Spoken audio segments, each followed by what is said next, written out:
नुकसानग्रस्त भागातील शाळा आणि महाविद्यालयांमधील विद्यार्थ्यांची परीक्षा फी माफ करणार, कर्ज वसुलीला स्थगिती, जमीन महसुलातही सूट।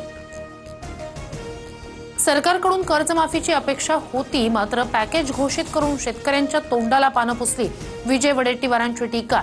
तर कर्जमुक्तीच्या घोषणेशिवाय आंदोलन थांबवणार नाही, बच्चू कडूंचा निर्धार। देवानं जे करायला सांगितलं तेच केलं, मला थोडंही दुःख नाही, सरन्यायाधीश गवईंवर हल्ला करणाऱ्या राकेश किशोरचं वक्तव्य।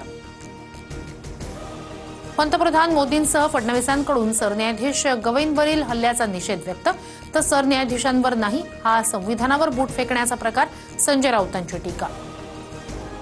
मराठा कुणबी जीआरला स्थगिती देण्यास मुंबई हायकोर्टाचा नकार, 2 सप्टेंबरच्या शासन निर्णयाला अंतरिम स्थगितीस नकार, राज्य सरकारला मोठा दिलासा। ओबीसी संघटनांनी कोर्टात 3 याचिका केल्या, आमची याचिका निकाली काढण्याऐवजी स्थगिती देण्यात आली, आता आम्ही सुप्रीम कोर्टात याचिका दाखल करणार, विजय वडेट्टीवार यांची माहिती।